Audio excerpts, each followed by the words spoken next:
아내분께 그 사실을 전혀 못 들으셨군요. 의사의 서늘한 목소리가 복도에 울려 퍼졌을 때 남편은 넋을 잃고 바닥에 고꾸라졌습니다. 남편이 그토록 애지중지하던 자기 핏줄이라며 온 동네방네 유세를 떨던 새 아들이 한순간에 남의 새끼로 전락하는 순간이었어요. 지난 10년 동안 남편이 내연녀와 새 아들을 낳고 희희낙낙하는 꼴을 보면서도 저는 철저히 침묵했습니다. 시어머니가 제 면전에 대고 온갖 폭언을 쏟아낼 때도 그저 묵묵히 고개만 숙였어요. 사람들은 저를 두고 버려질까 두려워 벌벌 떠는 미련한 여자라고 손가락질했습니다. 하지만 저는 바보라서 참은 게 아니었어요.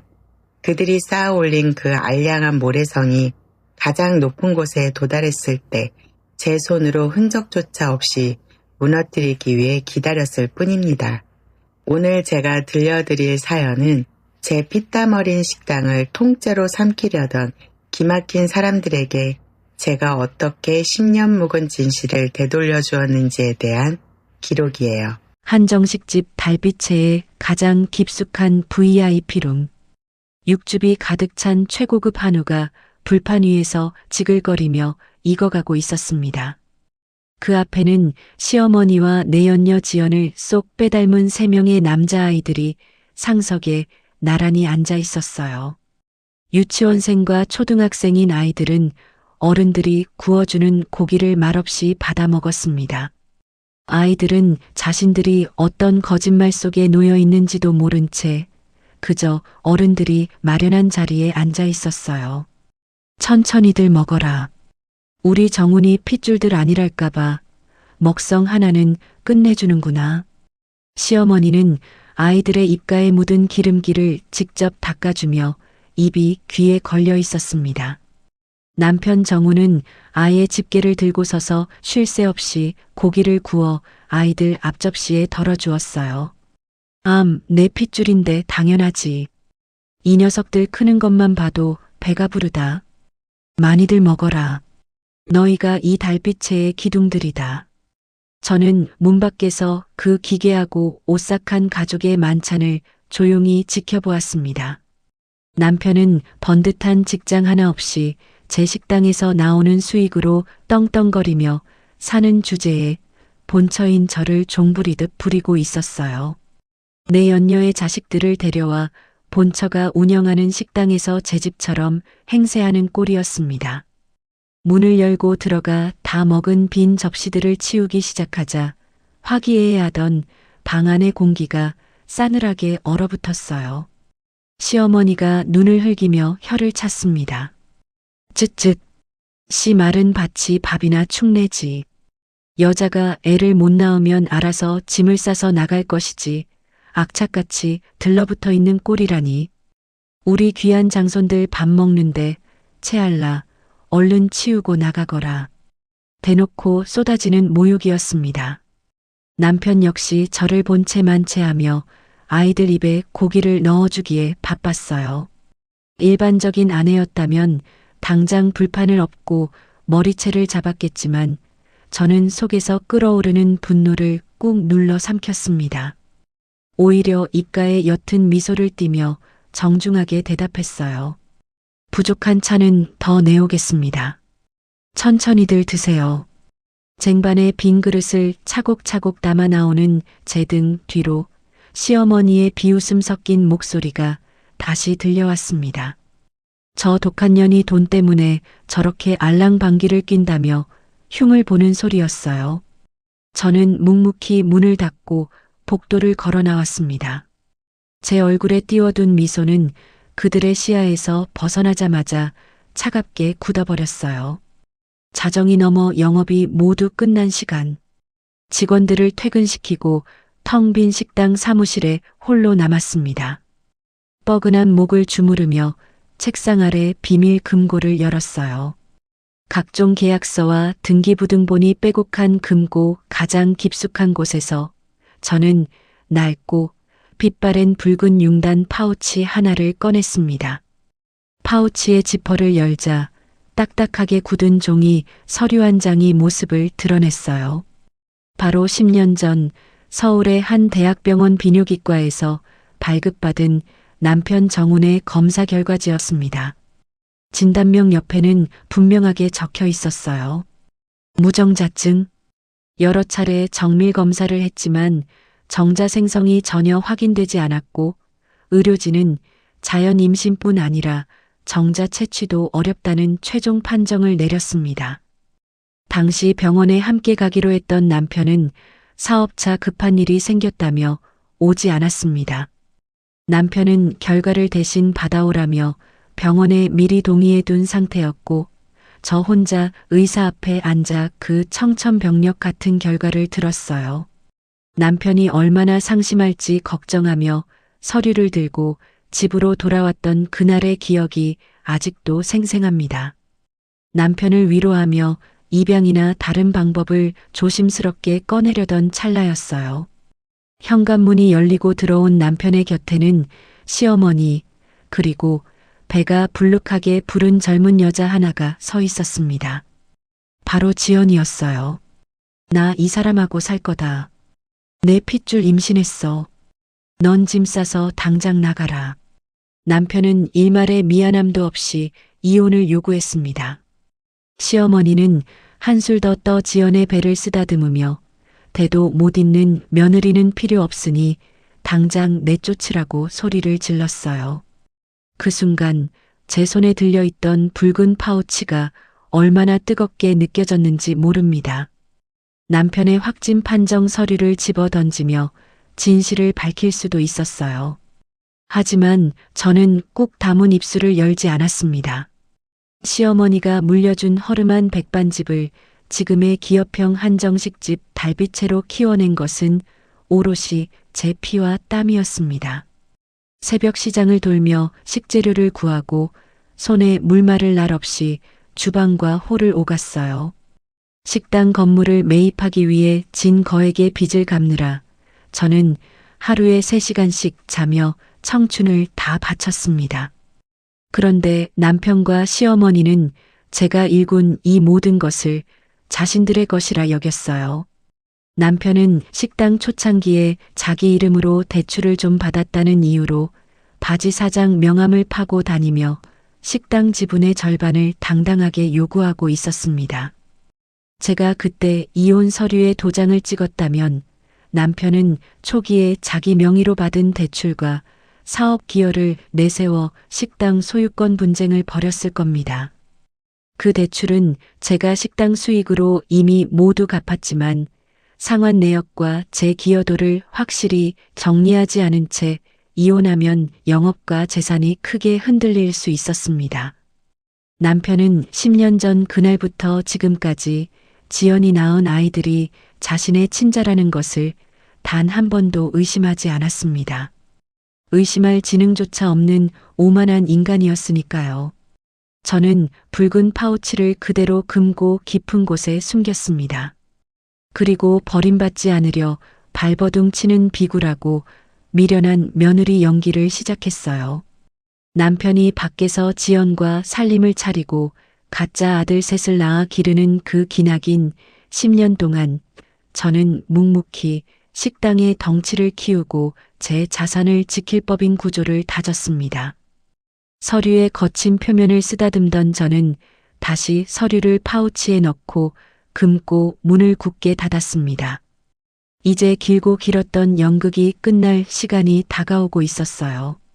제 손으로 일군 이 재산을 저들의 손이 닿지 않는 곳으로 완벽히 옮겨두는 날, 저는 이 붉은 파우치를 열어 그들의 가짜 환상을 갈기갈기 찢어버릴 생각입니다. 하지만 저들의 맹목적인 탐욕은 제가 생각한 것보다 훨씬 더 빠르고 노골적으로 선을 넘어 제 목을 조여오기 시작했어요. 그들의 오만함은 날이 갈수록 하늘을 찔렀습니다. 어느 날 지연의 큰아들이 이름난 영재교육원에 합격했다는 소식이 들려왔어요. 평소에도 유세가 심했던 남편과 시어머니는 그날 불어온 세상을 다 가진 듯 굴었습니다.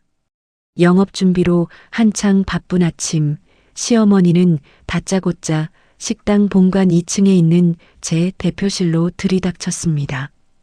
허락도 없이 문을 벌컥 열고 들어온 시어머니는 소파에 털썩 주저앉더니 대뜸 서류 봉투 하나를 책상 위에 던졌습니다. 이게 뭡니까? 제가 묻자 시어머니는 턱을 치켜들며 쏘아붙였어요. 지연이 큰애가 이번에 아주 훌륭한 학교에 들어갔다. 우리 정훈이 핏줄이 이리 똘똘한데 언제까지 첨년 자식 소리 듣게 할 수는 없지 않냐? 애 기죽지 않게 내가 이 본관 건물 큰손자 명의로 당장 돌려놔라. 여기 법무사 명함이니까 오늘 당장 연락해서 서류 넘겨. 저는 순간 제 귀를 의심했습니다. 이 본관 건물은 제가 청춘을 갈아 넣어 이룩한 제 분신 같은 곳이었어요. 시어머니가 처음 제게 넘겼던 건 파리만 날리던 구석진 백반집이 전부였습니다. 제가 빚을 내어 상가를 매입하고 밤낮 없이 주방에서 손에 물집이 잡히도록 일해번 돈으로 지금의 대형 한정식집을 세운 것입니다. 어머니, 이 식당 제 청춘 다 바쳐 키운 제 식당입니다. 제 피와 땀이 녹아있는 곳이에요. 명의를 돌리다니요. 그건 절대 안 됩니다. 제가 단호하게 거절하자 시어머니의 얼굴이 불그락푸르락 달아올랐습니다. 뭐가 어쩌고 어째? 내 청춘? 웃기는 소리하고 자빠졌네. 우리 정훈이 이름으로 대출받아서 시작해놓고 어디서 독식하려고 들어. 대도 못 잇는 반쪽짜리 주제에 굴러들어온 복을 차버려. 시어머니는 분을 이기지 못하고 제 책상 앞으로 다가와 결제 서류와 뜨거운 찻잔이 놓인 쟁반을 바닥으로 거칠게 엎어버렸습니다. 쨍그랑하는 날카로운 파열음과 함께 도자기가 산산조각이 나고 바닥에 갈색 찬물이 흥건하게 퍼졌어요. 밖에서 소란스러운 소리를 듣고 남편 정훈이 헐레벌떡 뛰어들어왔습니다. 바닥에 널브러진 파편들과 씩씩거리는 시어머니를 번갈아 보던 남편은 다짜고짜 제게 삿대질을 해댔습니다. 너 지금 우리 어머니한테 무슨 말버릇이야? 당장 무릎 꿇고 빌지 못해? 당신 어머니가 이 건물 지연이 아들 명의로 내놓으랍니다. 당신도 같은 생각이에요? 제 차가운 물음에 남편은 한치의 망설임도 없이 맞받아쳤습니다. 당연한 거 아니야? 대가 끊기면 이깟 식당이 다 무슨 소용이냐? 내 핏줄이 물려받는 게 이치에 맞지. 넌 자식도 못 낳으면서 욕심만 덕지덕지 붙어가지고 당장 인감도장 안 내놓으면 이혼 도장 찍고 빈몸으로 쫓겨날 줄 알아라. 적반하장도 유분수였습니다. 자신들의 가짜 핏줄을 위해 저를 맨몸으로 내쫓겠다는 선언이었어요. 저는 바닥에 흩어진 깨진 조각들을 가만히 내려다보았습니다. 속에서 끓어오르는 모멸감과 분노가 가슴을 찔렀지만 저는 겉으로 표정을 드러내지 않았습니다. 지금 당장 저들에게 화를 내고 진실을 폭로하는 것은 찰나의 후련함일 뿐 제 재산을 완벽히 지키는 방법이 될 수 없었기 때문입니다. 저는 자리에서 천천히 일어나 문을 열었습니다. 영업 시작해야 하니 그만 나가주세요. 서류는 제가 알아서 하겠습니다. 저들이 제가 순순히 겁을 먹고 항복한 줄 알고 콧방귀를 뀌며 방을 나설 때 저는 꽉 쥔 주먹에서 피가 날 정도로 손톱을 세워 참았습니다. 혼자 남은 대표실에서 저는 엉망이 된 바닥을 치우며 숨을 골랐습니다. 더 이상 시간만 끌며 소극적인 방어만 할 수 없다는 사실을 뼈저리게 깨달았습니다. 저들의 끝없는 탐욕은 이미 선을 넘었고 제 목을 직접적으로 옥죄어 오고 있었어요. 붉은 파우치 속에 진실을 터뜨리는 것은 저들의 목줄을 끊는 마지막 무기였지만 그 무기를 휘두르기 전에 제 자산을 철벽처럼 방어하는 것이 먼저였습니다. 다음 날부터 저는 치밀하고 은밀하게 움직이기 시작했습니다. 시어머니와 남편은 매일같이 식당을 드나들며 사장 행세를 했지만 실질적인 재무와 현금 흐름은 오직 저만 통제하고 있다는 사실을 그들은 전혀 몰랐어요. 저는 우선 남편에게 남아있던 계좌 조회와 인출 권한을 모두 해지하는 작업에 착수했습니다. 모든 매출과 지출은 정상적인 법인 계좌에서만 처리하고 세금 계산서와 장부도 빠짐없이 정리했습니다. 식당의 중요한 자금은 오직 제 승인 없이는 움직일 수 없도록 결제 권한을 완전히 정비했어요.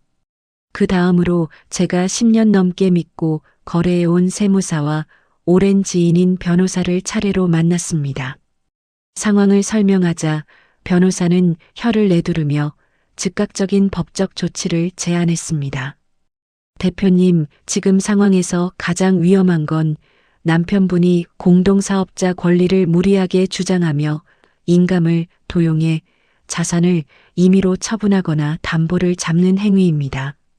서둘러 법적인 울타리를 쳐야 합니다. 그의 조언에 따라 저는 본관 건물은 제 개인 명의이고 식당 운영법인은 제 지분으로만 움직이는 구조라는 점을 다시 확인했습니다. 남편의 초기 대출을 제가 모두 상환했다는 내역과 식당 운영에 대한 제 기여 자료도 빠짐없이 정리해 보관했어요.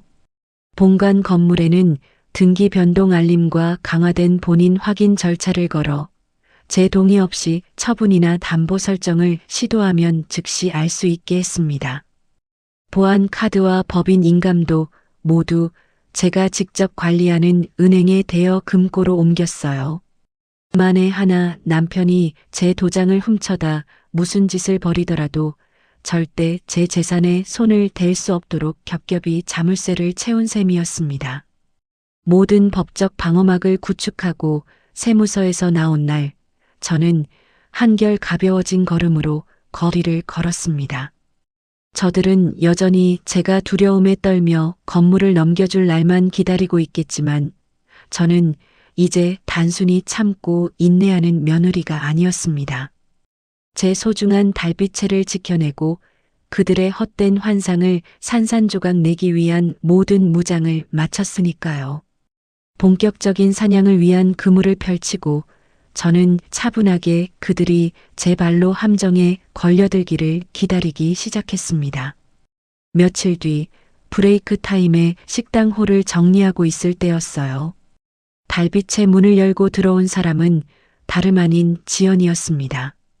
그녀는 남편과 시어머니를 대동하지 않고 홀로 찾아왔어요.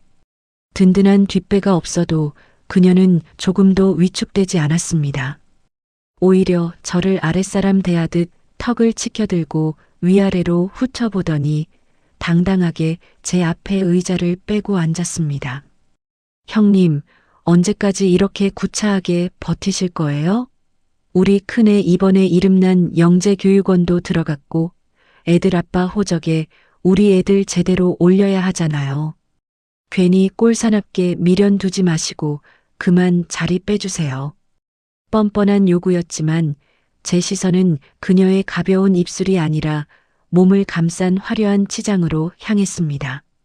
지연의 어깨에 걸린 가방은 돈을 싸들고 가도 대기 명단조차 올리기 힘들다는 수천만 원짜리 한정판 명품이었어요.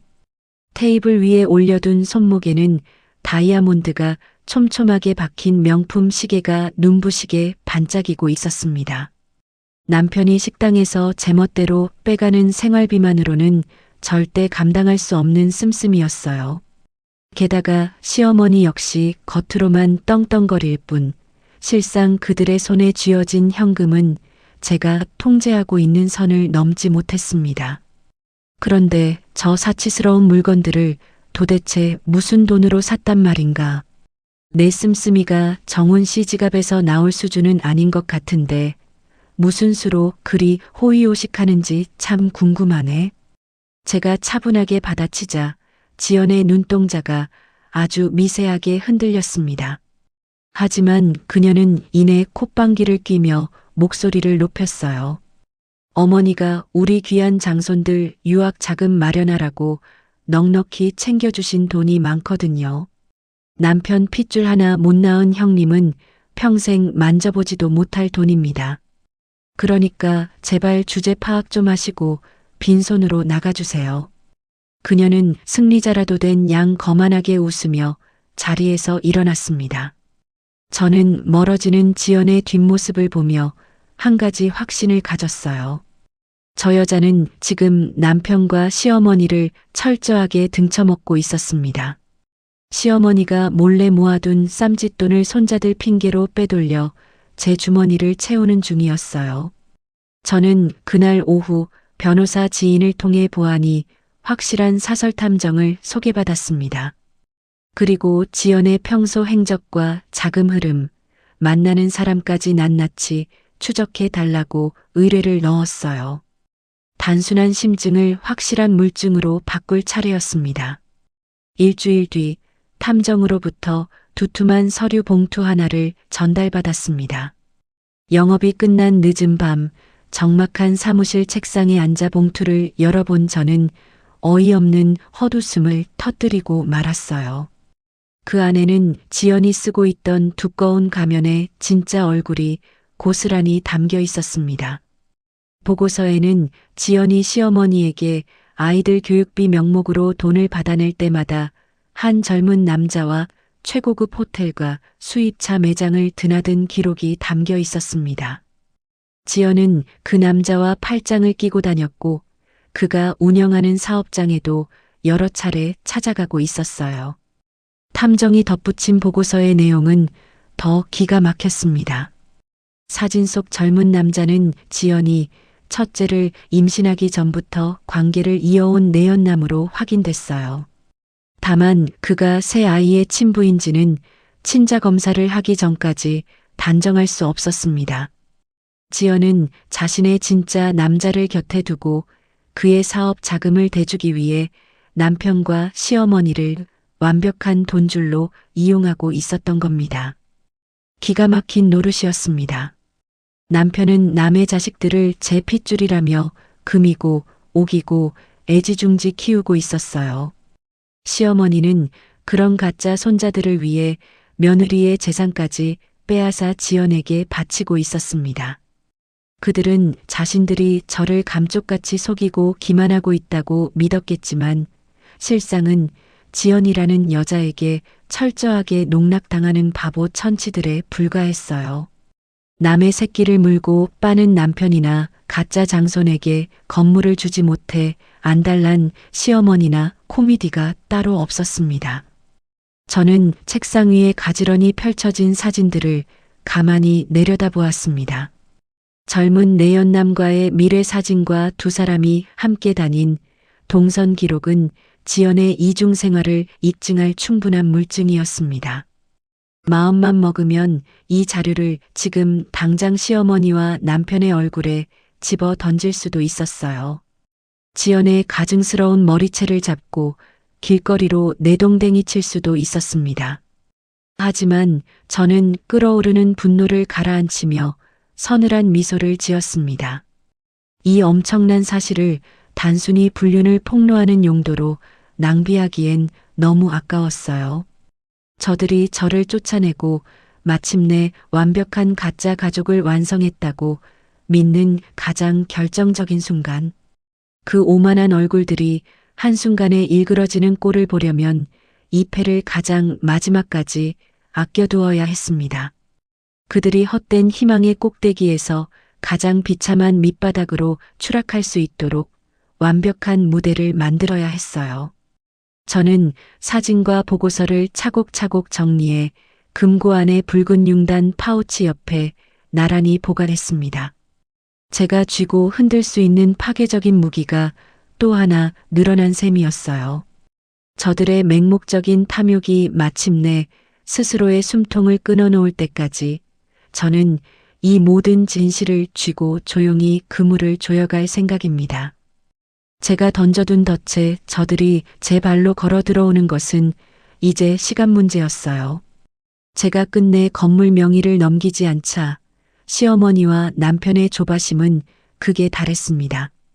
어떻게든 제 재산을 빼앗아 지연에게 쥐어주려던 그들은 결국 선을 넘고 말았어요. 며칠 뒤 브레이크 타임에 잠시 외출을 다녀온 저는 제 대표실 문이 미세하게 열려 있는 것을 발견했습니다. 불길한 예감에 안으로 들어서자 평소 굳게 잠가두던 책상 서랍의 잠금 장치가 억지로 뜯겨 있었습니다. 서랍 안은 누군가 다급하게 뒤진 듯 각종 영수증과 서류들이 엉망으로 흩어져 있었어요. 그리고 그 안쪽에 보관해 두었던 제 개인 인감 도장과 옛날 식당 권리증이 감쪽같이 사라졌습니다. 범인이 누구인지는 뻔했습니다. 식당 직원들은 제 방에 절대 함부로 들어오지 않습니다. 오직 남편과 시어머니만이 사장 행세를 하며 제 방을 제 집 드나들 듯 했으니까요. 저는 도난 신고를 하는 대신 조용히 어질러진 서랍을 정리했습니다. 다행히도 제가 이전에 세무사와 변호사를 만나 방어 조치를 취할 때 중요한 법인 인감과 현재의 핵심 권리증들은 모두 은행에 대여 금고로 옮겨둔 상태였어요. 남편이 훔쳐간 옛날 도장과 서류만으로는 제 재산의 손가락 하나 댈 수 없다는 것을 저는 정확히 알고 있었습니다. 하지만 남편은 자신이 완벽한 계획을 세웠다고 굳게 믿고 있었어요. 서랍을 치우고 홀로 나갔을 때 카운터에 기대어 서 있던 남편은 저를 보며 비릿한 미소를 지었습니다. 곧 이 식당이 자기 것이 될 거라는 오만한 착각에 빠진 얼굴이었어요. 저는 묵묵히 그 헛된 미소를 받아내며 모른 척 지나쳤습니다. 그날 늦은 오후 제 오랜 지인이자 주거래 은행의 지점장으로부터 다급한 전화가 걸려왔습니다. 서윤아, 지금 통화 괜찮아? 방금 내 남편이 시어머니랑 같이 와서 식당 건물을 담보로 거액의 대출을 신청하고 갔어. 그런데 제출한 서류가 0 이상해서 일단 보류해뒀거든. 지점장의 목소리는 심각했습니다. 제출한 인감증명서는 발급 기록부터 이상하고 대리인 위임장에 적힌 필체도 내 글씨가 전혀 아니야. 도장도 내 법인 인감이 아니라 예전 개인 도장이고 시어머니는 옆에서 내가 모두 허락했다고 계속 우기더라. 이거 내가 동의해서 보낸 거 맞아? 예상했던 대로였습니다. 남편은 제 방에서 훔친 도장을 도용해 위임장을 꾸미고 인감증명서까지 위조해 가짜 대출 서류를 만들어 은행에 제출한 겁니다. 시어머니 역시 위조 사실을 알면서 제가 대출을 허락했다고 은행 직원에게 거짓말한 상태였습니다. 저는 지점장에게 상황을 짧게 설명하고 절대 대출 승인을 내주지 말라고 당부한 뒤 곧바로 은행으로 향했습니다. 은행 문을 닫을 무렵 지점장실에 마주 앉은 저는 남편이 제출한 대출 신청서와 위조된 위임장 원본을 꼼꼼히 살폈습니다. 삐뚤빼뚤하게 흉내낸 제 서명과 훔쳐간 제 개인 인감도장이 붉게 찍혀 있었어요. 명백한 사문서 위조 범죄였습니다. 지점장은 혀를 차며 어이없어 했습니다. 아무리 부부 사이라지만 어떻게 내 허락도 없이 건물을 담보로 잡을 생각을 해? 그것도 시어머니까지 대동해서 아주 당당하게 서류를 내미는데 내가 다 황당하더라니까. 도대체 그 돈을 어디다 쓰려고 이러는 건지 짐작 가는 데는 있어? 딴 살림 차린 여자한테 새 상가 건물 사주겠다고 저러는 거야. 그 여자 배에서 나온 애들이 자기 핏줄이라고 굳게 믿고 있거든. 제 말에 지점장은 입을 다물지 못했습니다. 기가 질린 표정이었어요. 이 서류 사본 하나도 빠짐없이 전부 복사해서 나한테 넘겨줘. 제 부탁에 지점장은 곧바로 서류들을 복사해서 제게 건네주었습니다. 저는 사문서 위조의 명백한 물증을 서류 봉투에 담아 가방 깊숙한 곳에 챙겨 넣었어요.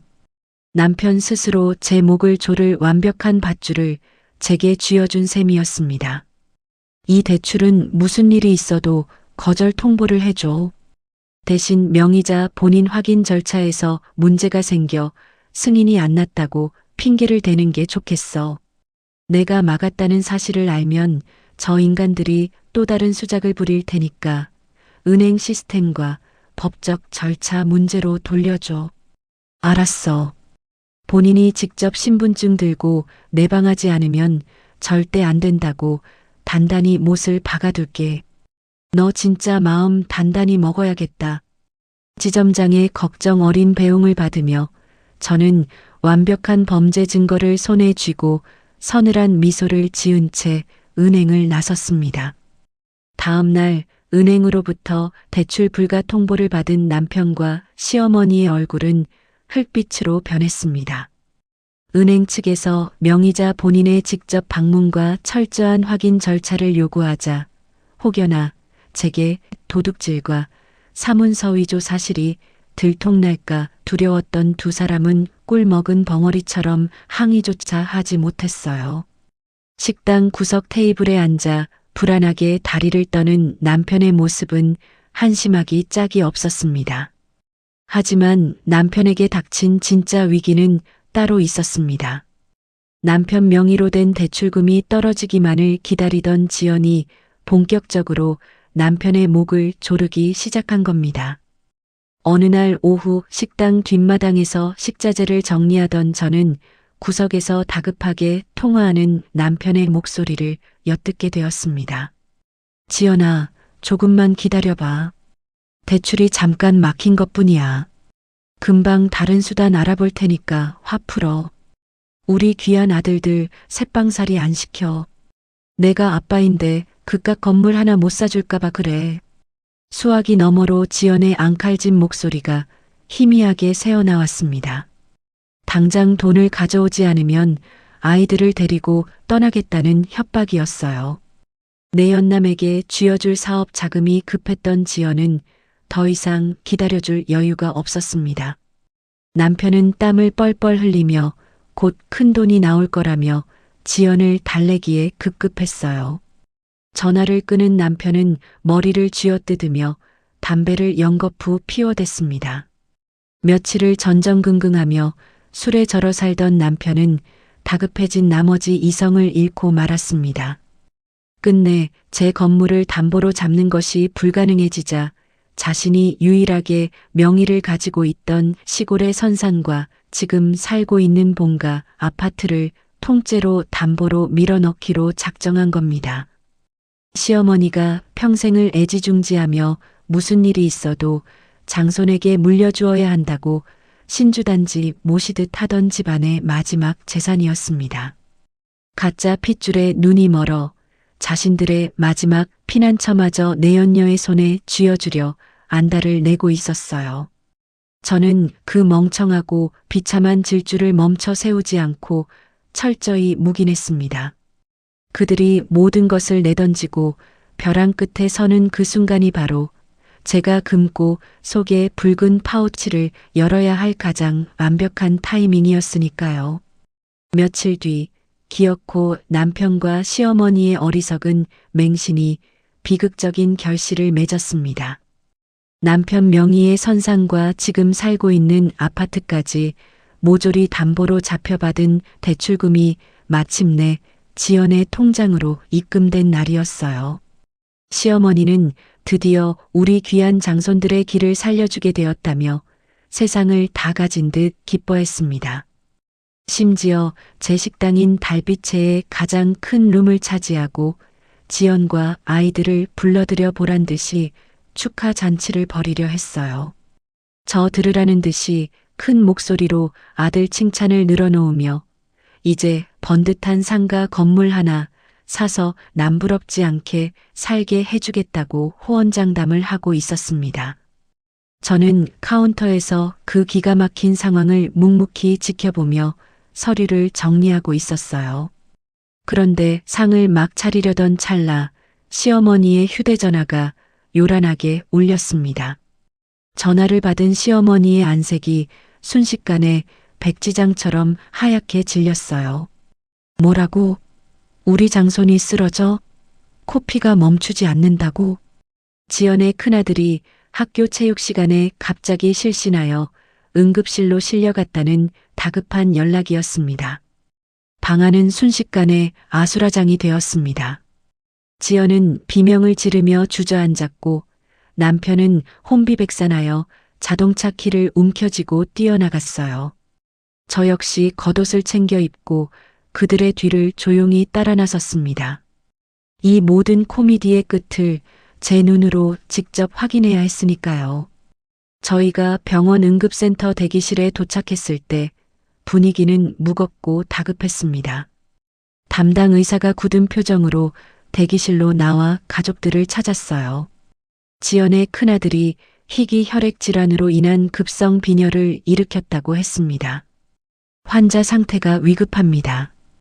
당장 수혈이 필요한데 환자의 혈액형이 매우 특이한 A형이라 현재 혈액은행에 재고가 없습니다.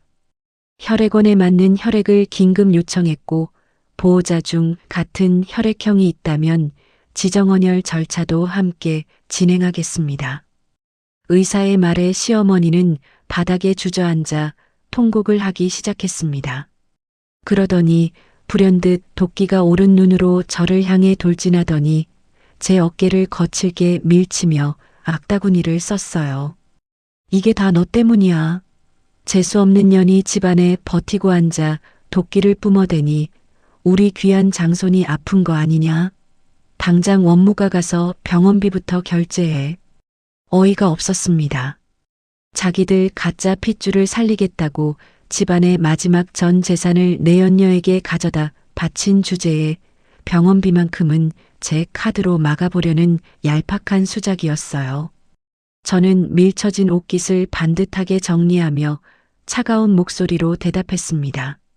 제 지갑에서 나갈 돈은 단 한 푼도 없습니다. 귀한 핏줄 병원비는 그 넉넉한 대출금으로 내시면 되겠네요. 제 단호한 대답에 시어머니가 다시 한번 손을 치켜들려던 그때 넋이 나가 있던 남편이 비장한 얼굴로 나섰습니다. 어머니, 그만하세요. 지금 그게 문제가 아니잖아요. 남편은 지연의 어깨를 감싸 안으며 눈물을 글썽였습니다. 울지 마라, 지연아. 내 핏줄은 내가 살린다. 당장 내 피를 다 뽑아서라도 우리 아들 무조건 살려낼 테니까 걱정 마. 남편은 팔을 걷어붙이며 당장이라도 아이가 있는 처치실로 뛰어들어갈 기세였습니다. 하지만 의료진이 단호하게 그를 막아섰어요. 보호자라 하더라도 응급 처치 중인 구역 안으로는 절대 들어갈 수 없다는 규정 때문이었습니다. 보호자분, 흥분하지 마시고 대기실에 계세요. 지정언혈을 진행하려면 먼저 보호자분의 혈액형과 수혈 적합성 여부를 확인해야 합니다. 체열실로 이동해서 검사부터 진행하겠습니다. 의료진의 제지에 남편은 핏줄을 살려야 한다며 잠시 생떼를 썼지만 결국 처치실 문턱을 넘지 못한 채 간호사를 따라 체열실로 무거운 발걸음을 옮겼습니다. 저는 그 우스꽝스러운 헌신을 서늘한 눈으로 지켜보았습니다. 남편은 단단히 착각하고 있었어요. 자기 몸속에 흐르는 피가 저 아이를 살릴 수 있을 것이라는 헛된 믿음, 그 가짜 핏줄을 향한 맹목적인 부성애가 너무나도 기괴하고 우스웠습니다. 시어머니와 지연이 대기실 의자에 주저앉아 서로를 부둥켜 안고 오열하는 동안 저는 조용히 병원 문을 나섰습니다. 차를 몰고 다시 식당으로 향하는 길, 제 심장은 요동치기보다는 오히려 무섭도록 차갑게 가라앉아 있었습니다. 식당 사무실로 돌아온 저는 굳게 닫혀있던 비밀 금고의 다이얼을 돌렸습니다. 금고 가장 깊은 곳에 10년 동안 숨죽여 잠들어 있던 낡은 붉은 융단 파우치를 마침내 꺼내 들었어요. 파우치 속 서류의 빳빳한 촉감이 손끝에 전해졌습니다. 10년이라는 기나긴 세월 동안 그들의 끝없는 기만과 폭언 속에서도 제가 철저히 억눌러왔던 침묵을 이제는 깨뜨릴 시간입니다. 저는 파우치를 가방 깊숙한 곳에 단단히 챙겨 넣고 다시 병원으로 차를 돌렸습니다. 병원에 도착한 저는 간호사에게 10년 전 진단서를 보여주며 당시 검사를 담당했던 박 원장님께 전달해 달라고 부탁했습니다. 그들이 그토록 신성하게 떠받들던 가짜 핏줄의 재단이 산산조각으로 무너져 내리는 순간 그 통쾌하고 비참한 몰락의 현장을 제 두 눈으로 똑똑히 지켜보기 위해 저는 차분하게 걸음을 옮겼습니다. 식당 사무실에서 붉은 융단 파우치를 가방 깊숙이 챙겨 넣은 저는 다시 병원으로 돌아왔습니다. 응급센터 앞 복도는 서늘한 소독약 냄새로 가득 차 있었어요. 제가 도착했을 때 남편은 체열실에서 피를 뽑고 유전자 검사를 위한 샘플 채취를 막 마치고 나온 참이었습니다. 팔오금에 솜을 대고 지혈을 하면서도 남편의 얼굴에는 알 수 없는 자만심이 가득했습니다. 마치 자신이 대단한 희생을 치르는 영웅이라도 된 것 같은 표정이었어요. 걱정 마라, 지연아. 아비 피가 들어가면 금방 툭툭 털고 일어날 거다. 내 핏줄이 그렇게 약할 리가 없지. 남편은 곁에서 불안하게 손톱을 물어뜯는 지연의 어깨를 토닥이며 큰 소리를 쳤습니다. 시어머니 역시 그 말에 맞장구를 치며 저를 향해 도끼 어린 눈을 번뜩였어요. 그렇고 말고. 우리 집안의 튼튼한 장손인데 아비 피 듬뿍 받으면 그깟병 다 낫는다. 너는 피 한 방울 못 섞인 남이니 그만 꺼져라. 어디서 재수없게 귀한 손자 아픈데 와서 얼쩡거려. 꼴도 보기 싫으니 당장 나가. 시어머니의 모욕적인 언사에도 저는 발걸음을 돌리지 않았습니다. 오히려 복도 구석의 플라스틱 의자에 등을 꼿꼿하게 펴고 앉았어요. 그들이 그토록 신봉하는 가짜 재단이 산산조각 나는 순간을 단 1초도 놓치고 싶지 않았습니다. 저는 가방 속에 든 파우치의 묵직한 감촉을 손끝으로 느끼며 차분하게 기다렸어요. 얼마 지나지 않아 처치실 쪽에 육중한 문이 열리고 담당 의사인 박 원장님이 걸어 나왔습니다. 박 원장님은 남편 일가가 10수년 전부터 잔병 치레가 있을 때마다 드나들던 단골 병원의 원장이었어요. 10년 전 남편의 비뇨기과 검사 결과를 저에게 직접 전달해 주었던 바로 그 의사이기도 했습니다. 굳은 표정으로 차트를 들고 나온 원장님의 안색은 복도의 조명보다 더 차갑게 가라앉아 있었어요. 원장님의 모습을 발견한 남편은 위풍당당한 걸음으로 다가갔습니다. 원장님, 우리 아들 상태는 좀 어떻습니까? 제 피 언제 뽑아서 넣어주면 됩니까? 당장 다 뽑아주세요. 저 지금 바로 들어가겠습니다. 남편이 억지로 처치실 문을 열고 들어가려 하자 원장님이 손을 들어 단호하게 그를 막아섰습니다. 보호자 출입 금지라는 병원의 일반적인 규정 때문만이 아니었어요. 원장님의 입에서 나온 말은 남편의 걸음을 그 자리에 꽁꽁 얼어붙게 만들었습니다. 정훈 씨의 혈액은 아이와 맞지 않아 지정헌혈에는 사용할 수 없습니다. 다행히 혈액원에서 맞는 혈액을 확보해 아이의 수혈은 시작됐습니다. 그리고 보호자분들께 따로 말씀드릴 내용이 있으니 상담실로 들어오시죠. 남편이 미간을 잔뜩 찌푸리며 되물었습니다. 그게 무슨 소립니까? 내가 애비인데 어떻게 피가 안 맞을 수 있어요? 원장님은 남편과 지연, 시어머니와 저를 보호자 상담실로 안내했습니다. 문이 닫히자 들고 있던 차트를 천천히 내려다보며 또렷하고 분명한 목소리로 대답했습니다. 부모와 자식의 혈액형이 다를 수 있기 때문에 혈액형만으로 친자 여부를 판단할 수는 없습니다. 다만 아내분이 전달한 진단서와 병원에 남아있는 과거 검사 기록을 확인해 보니 반드시 말씀드려야 할 사실이 있습니다.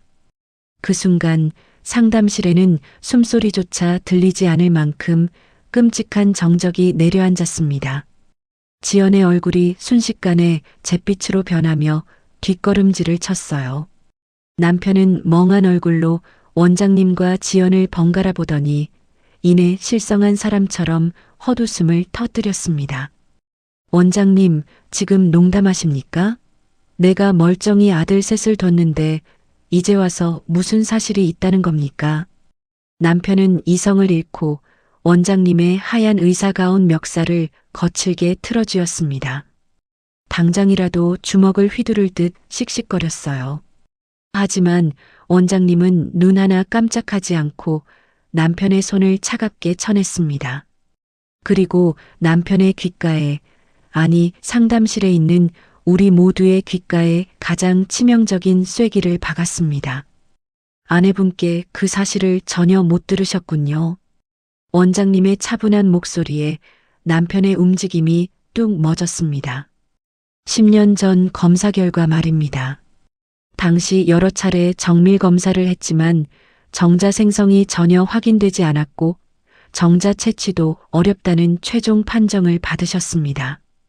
이후 별도의 치료나 정자 채취 기록도 없습니다. 새 아이와의 친자 관계는 반드시 정식 친자 검사를 통해 확인하셔야 합니다. 그 말과 동시에 멱살을 쥐고 있던 남편의 팔이 허공에서 맥없이 툭 떨어졌습니다. 남편의 두 눈은 튀어나올 듯 커졌고 입술은 파랗게 질려 바들바들 떨리기 시작했어요. 짐승의 앓는 소리 같은 신음이 남편의 목구멍에서 새어나왔습니다. 곁에 서 있던 시어머니는 찢어지는 비명과 함께 다리에 힘이 풀려 차가운 복도 바닥으로 고꾸라졌어요. 10년 동안 떠받들어 온 장손이 남의 핏줄이라는 사실, 그리고 자신의 아들이 대를 이을 수 없는 몸이라는 진실이 한꺼번에 덮쳐오자 충격을 이겨내지 못한 겁니다. 시어머니는 바닥을 기어다니며 가슴을 쥐어뜯었어요. 넋이 나간 남편의 고개가 천천히 돌아가더니 구석에 앉아있던 저를 향했습니다. 그 두 눈에는 경악과 공포, 그리고 이해할 수 없다는 지독한 혼란이 가득 묻어 있었어요. 저는 자리에서 천천히 일어났습니다. 구두 굽소리가 적막한 상담실에 일정한 박자로 울려 퍼졌어요. 저는 파랗게 질려 사시나무처럼 떠는 남편의 코앞까지 다가갔습니다. 그리고 가방에서 남편 앞에서는 10년 동안 단 한 번도 열지 않았던 낡은 붉은 융단 파우치를 꺼냈어요. 지퍼를 열고 빳빳하게 굳어버린 노란 진단서를 꺼내 남편의 발밑으로 툭 던졌습니다. 팔랑거리며 바닥에 떨어진 종이에는 무정자증 확진이라는 글자가 선명하게 찍혀 있었어요. 저는 남편의 눈을 똑바로 응시하며 차갑고 평온한 목소리로 말했습니다. 당신이 지연이 배 불러서 데리고 왔을 때 내가 왜 군말 없이 식모 노릇을 자처했는지 이제 알겠어? 당신이 남의 새끼들을 내 핏줄이라며 평생 물고 빠는 그 우스꽝스러운 꼴을 구경하려고 그 긴 세월 침묵한 거야. 남편은 덜덜 떨리는 손으로 바닥에 진단서를 집어들었습니다. 종이에 적힌 자신의 이름과 절망적인 진단명을 확인한 순간 남편의 얼굴이 수치심과 끔찍한 절망으로 일그러졌습니다. 충격을 이기지 못한 남편은 자기 목을 부여잡고 극심한 호흡 곤란을 일으키더니 그대로 눈을 뒤집으며 바닥으로 낮아빠졌습니다.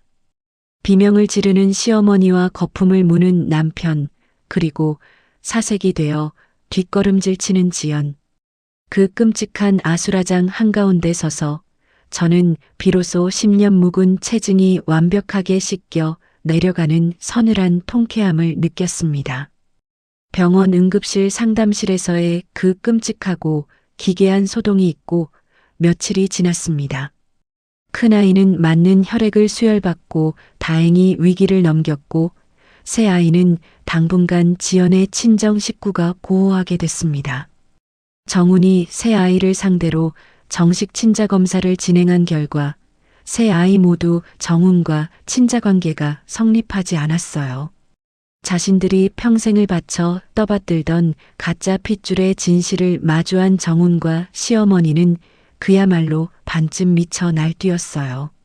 자신들을 감쪽같이 속이고 온 집안의 기둥뿌리를 뽑아먹은 지연을 당장 찢어 죽이겠다며 그녀가 살던 오피스텔과 자주 가던 단골 미용실까지 온 돈내를 쑥대밭으로 뒤집어 놓았습니다.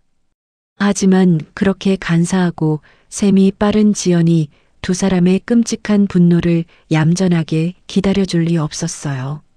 그녀는 남편 명의의 선상과 아파트를 통째로 담보 잡아받은 그 거액의 대출금을 입금받자마자 이미 몽땅 챙겨 내연남과 함께 야반도주를 시도했습니다. 하지만 그녀의 얄팍하고 이기적인 도주 계획은 이미 제 손바닥 아니었습니다. 저는 사설 탐정을 통해 확보해 두었던 미래 사진과 도주 정황을 정훈에게 넘겼고 정훈과 시어머니는 자신들이 건넨 돈과 대출금 송금 자료를 모아 지연을 사기 혐의로 고소했습니다. 경찰 수사에서 지연이 돈을 내연남에게 빼돌린 계좌 흐름까지 확인되자 출국 금지와 체포영장이 발부됐고 지연은 인천공항 출국 게이트를 통과하기 전에 잠복해 있던 경찰에게 체포됐습니다. 담당 수사관으로부터 그녀를 공항에서 체포했다는 연락을 받고 저는 조용히 헛웃음을 지었어요. 하지만 지연에게 닥친 진짜 지옥은 경찰에게 수갑을 찼다는 단순한 사실이 아니었습니다. 경찰의 수사 과정에서 밝혀진 바에 따르면 그녀가 정훈의 핏줄을 팔아 시어머니에게 뜯어내고 은행에서 빼돌렸던 그 엄청난 액수의 돈마저 진짜 내연남이 홀로 챙겨 잠적해버린 뒤였어요. 남의 돈으로 수천만 원짜리 명품 가방을 휘두르고 최고급 수입차를 타며 저를 대놓고 비웃던 여자는 결국 단돈 100원도 남지 않은 빈털터리가 된 채 유치장 차가운 바닥에 주저앉아 짐승처럼 절규했습니다. 자신 역시 다른 남자에게 철저하게 이용당하고 버려졌다는 끔찍한 사실을 깨달은 그녀의 비참하고 어리석은 최후였습니다. 지연이 구속 상태로 수사를 받게 됐다는 소식을 변호사에게 전해 들은 그날 늦은 오후 제 식당 달빛채의 대표실로 예상했던 불청객들이 찾아왔습니다. 불과 일주일 전까지만 해도 아나무인으로 제 방문을 박차고 들어와 목에 핏대를 세우며 당장 건물을 내놓으라 호통치던 정훈과 시어머니였어요. 제 방문을 열고 들어선 두 사람의 꼴은 차마 두 눈 뜨고 보기 힘들 정도로 처참하고 기가 막혔습니다. 며칠 밤을 뜬 눈으로 지새운 듯 두 사람의 눈은 퀭하게 쑥 들어가 있었고 뺨은 움푹 패어 얼굴에는 죽은 사람처럼 흙빛이 돌았어요. 입고 있는 옷은 언제 세탁했는지 알 수 없을 만큼 심하게 구겨지고 더러워져 마치 길거리를 떠도는 늙은 노숙자와 다름없었습니다. 사무실 소파에 다리가 풀려 털썩 주저앉은 정훈은 초점 없는 텅 빈 눈으로 저를 보며 입술을 달달 떨었습니다. 서윤아, 그 돈, 지연이 그 악독한 년이 내 돈 다 들고 튀었어. 우리 윗대부터 내려오던 선산이랑 어머니 평생 사신 아파트 담보 잡힌 돈인데 그거 다 그년이 들고 도망갔다고. 허공을 맴도는 남편의 중얼거림은 한없이 나약하고 초라했습니다. 방금 전까지 세상을 다 가진 듯 떵떵거리던 사내의 모습은 온데간데 없었어요. 저는 책상 앞에 단정하고 꼿꼿하게 앉아 대답 대신 서랍을 열었습니다. 그리고 며칠 전 은행 지점장에게 받아 미리 철저하게 준비해 두었던 두 번째 서류 봉투를 꺼내 그들의 테이블 위로 차갑게 던졌어요. 그 돈만 날아간 게 아닐 텐데. 내가 던진 거 똑똑히 확인해 봐요. 정훈은 덜덜 떨리는 손으로 봉투 안에 빳빳한 서류들을 꺼냈습니다.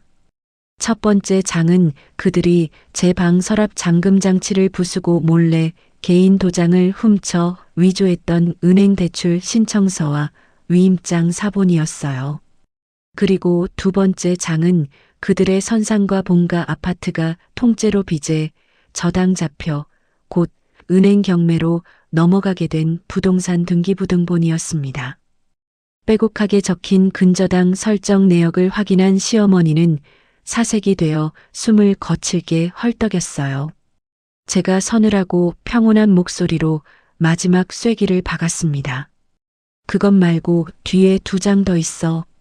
당신들이 내 인감 훔쳐서 은행에 들이밀었던 사문서 위조 형사 고소장 접수증, 그리고 내 식당과 재산에 대한 완벽한 접근 금지와 막대한 위자료 청구가 포함된 이혼 소장이야.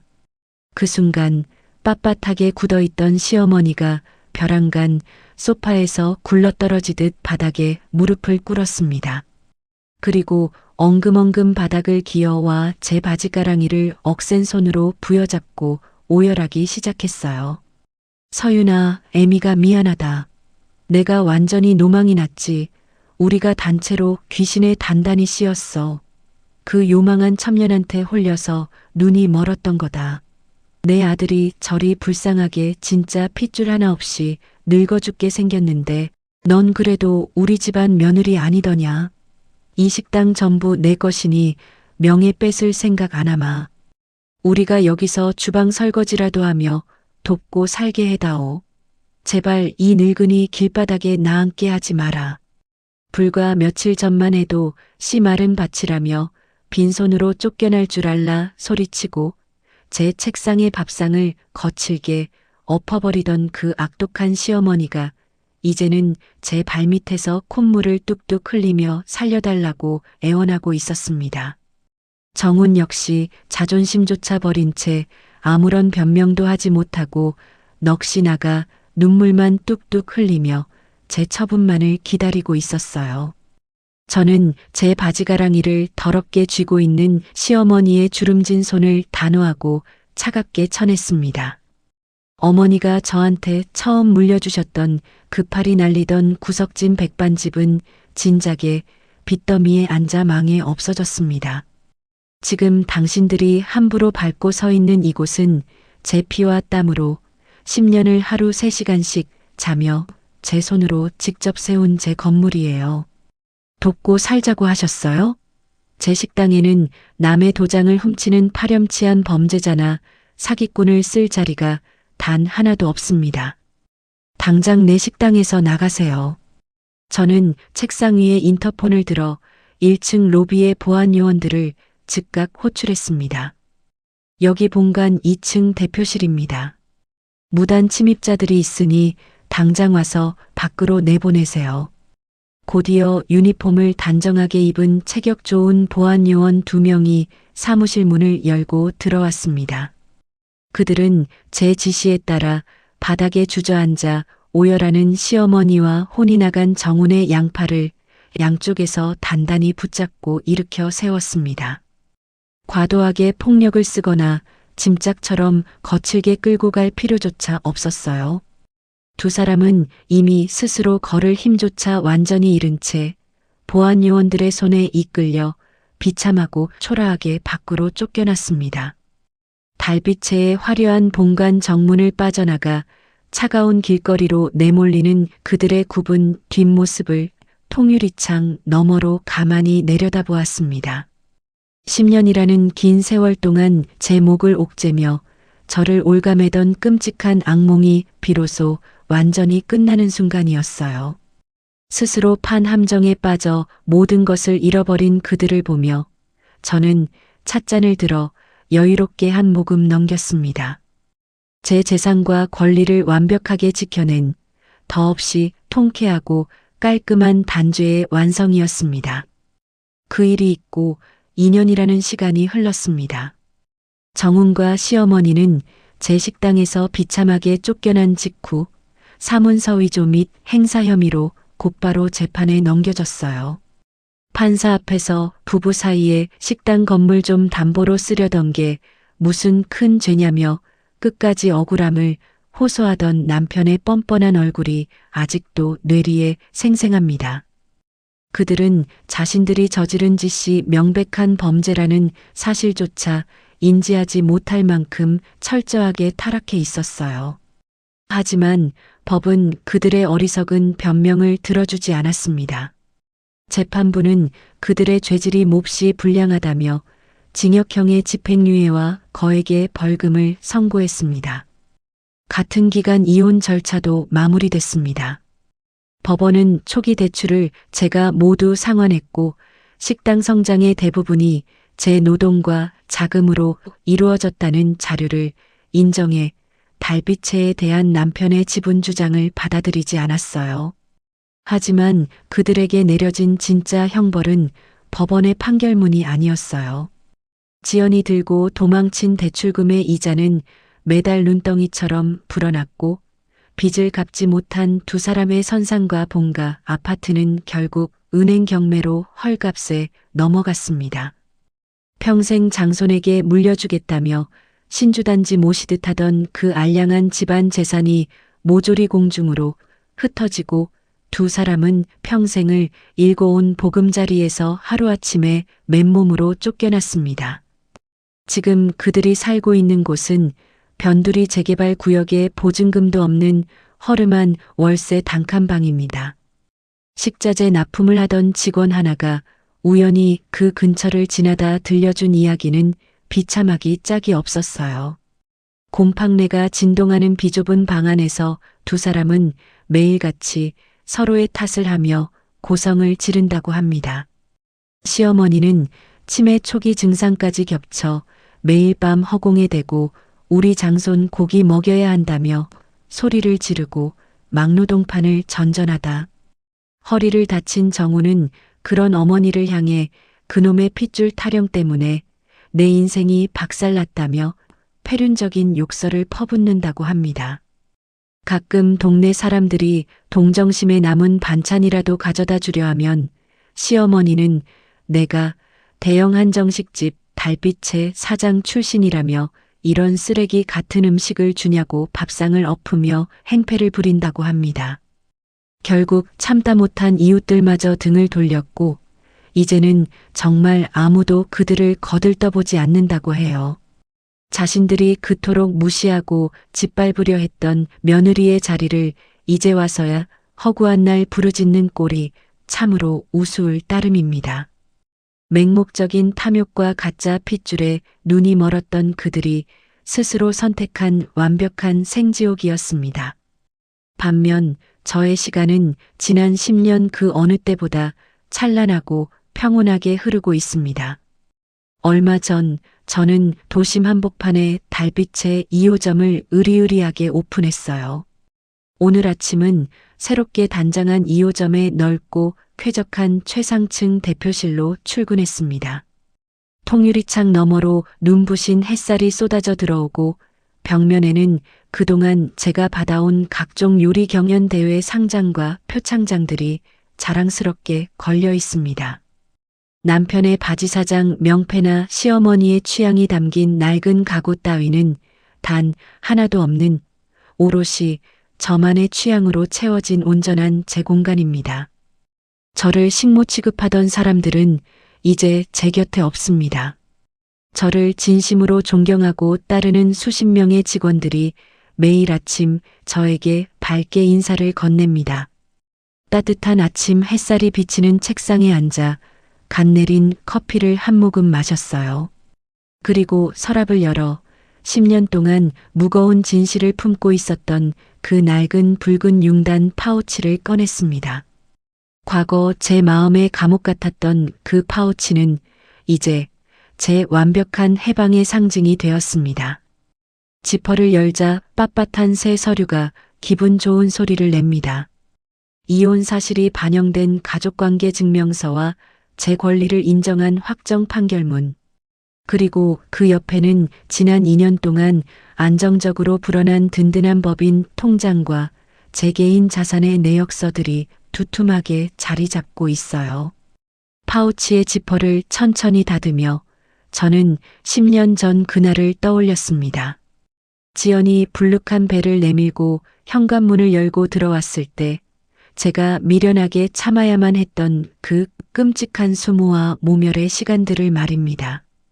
과거에 저는 시어머니의 폭언 앞에서도 억지 웃음을 지어야 했고 제 식당에서 일하면서도 늘 그들의 눈치를 보며 죄인처럼 숨죽여 지냈어요. 하지만 버려질까 두려워서가 아니라 오직 제 손으로 일군 제 인생을 지키기 위해 삼켰던 그 독한 침묵은 결코 헛되지 않았어요. 저는 기생충 같은 존재들을 완벽하게 도려냈고 더 이상 가짜 가족을 위해 희생하거나 감정을 숨길 필요 없는 완전한 자유를 얻었습니다. 지금의 저는 부당한 요구에 단호하게 선을 긋고 퇴근 후에는 온전히 저만을 위한 따뜻한 저녁을 차리며 평온한 밤을 맞이합니다. 자리에서 일어나 대표실 한쪽에 놓인 거울 앞에 섰습니다. 거울 속에는 늘 고개를 숙이고 옅은 미소로 분노를 감추던 상처받은 여자가 아니라 당당하고 우아한 대표가 서 있었어요. 저는 거울 속 제 눈을 마주보며 그 어느 때보다 환하고 시원한 웃음을 터뜨렸습니다. 제 인생의 진짜 봄은 찬란한 달빛 아래 이제 막 시작되고 있었습니다. 가족이니까 참고 산다는 말은 제 인생에 애초에 없었어요. 사람들은 제가 버림받을까 두려워 그 긴 세월 식모 노릇을 자처했다고 비웃었지만 저는 그저 제 땀방울이 밴 이 달빛채를 완벽하게 지켜낼 타이밍을 조용히 기다렸을 뿐입니다. 핏줄이라는 알량한 허상에 취해 제 무덤을 파던 그들이 길바닥으로 내몰리는 동안 저는 오직 제 이름만 남은 새 통장과 권리증을 품에 안았습니다. 누군가는 저더러 독하다고 할지 모릅니다. 하지만 결국 내 삶을 지켜내는 건 헛된 돌이나 체면이 아니라 철저하게 계산된 방어와 내 몫을 뺏기지 않는 힘이더라고요. 붉은 파우치 속의 진실이 10년 만에 제자리를 찾은 지금 달빛의 가장 상석에 앉아 마시는 오늘의 찬물이 참으로 답니다. 제 사연은 여기까지입니다. 감사합니다.